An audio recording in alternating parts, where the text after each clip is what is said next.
Wa qala Nuh rabbi la tadhar 'alal ardi minal kafirin dayyara. Nuh berkata, Rabbi, wahai Rabbku, la tadhar 'alal ardi minal kafirin dayyara. Janganlah kau biarkan seorang pun di antara orang-orang kafir itu tinggal di atas muka bumi ini.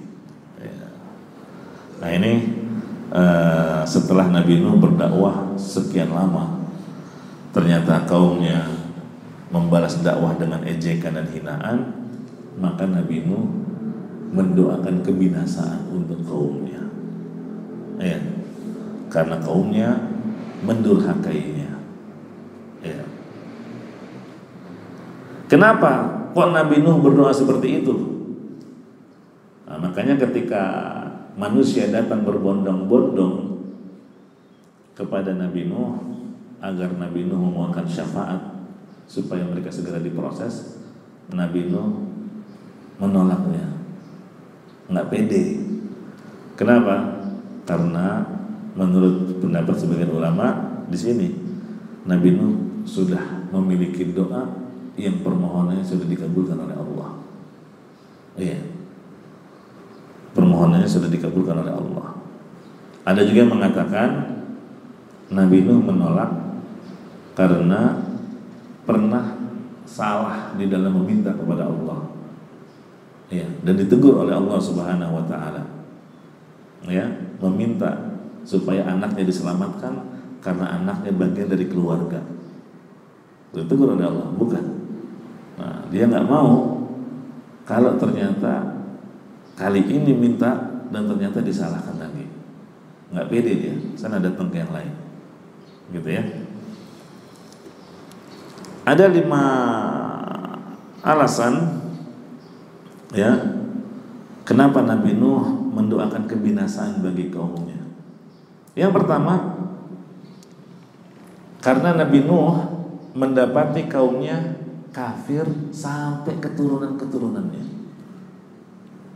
Ya, karena Nabi Muhammad SAW kan berharap, nanti anak cucu mereka beriman. Ternyata betul, ya kan? Kalau kaumnya Nabi Nuh enggak, bapaknya kafir, anaknya juga kafir, cucunya juga kafir, cicitnya juga kafir. Nah ini kan udah nggak ada harapan. Ya, ini kafir sampai keturunannya juga. Ini alasan pertama, kenapa Nabi Nuh mendoakan kebinasaan bagi kaumnya. Alasan yang kedua, karena Allah Subhanahu wa taala telah mengabarkan kepada Nuh bahwa kaumnya tidak akan beriman kecuali yang sudah beriman sebelumnya, yang jumlahnya 80 orang tadi. Ya, ini disebutkan, wa uhiya ila nuhin annahu lan yu'mina min qaumik illa man qad amana fala tabta'is bima kanu yaf'alun. Jadi Allah sudah mengabarkan kepada Nuh bahwa mereka sekali-kali tidak akan beriman. Ya, sudah, kalau nggak ada yang beriman selain 80 orang ini, udah binasakan aja mereka. Gitu ya. Ini alasannya yang kedua. Alasan yang ketiga, Nabi Nuh tidak ingin kalau mereka semakin sesat dan menyebarkan kesesatannya kepada orang lain.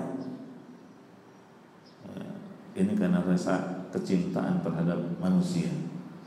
Sudah cukup yang mereka sesatkan itu saja. Jangan sampai mereka semakin menyesatkan banyak orang. Dan alasan yang keempat, Nabi Nuh tidak ingin kalau para pengikutnya yang jumlahnya 80 orang tadi yang sudah beriman, ya, ternyata berpaling, iya, darinya, terus malah mengikuti jalannya orang-orang kafir tersebut. Ya, Nabi tidak ingin seperti itu. Nabi Nuh tidak ingin pengikutnya sudah beriman terus murtad. Alasan yang keempat, yang kelima, Nabi Nuh tidak rela ketika terus-menerus menyaksikan dan mendengar Allah dihinakan, Allah disekutukan. Ya, ini karena bentuk pengagungannya terhadap Allah Subhanahu wa taala. Nah, itulah 5 alasan kenapa Nabi Nuh mendoakan kebinasaan bagi kaumnya, dan Allah pun mengabulkan doanya Nabi Nuh. Hadza siratun mustaqim.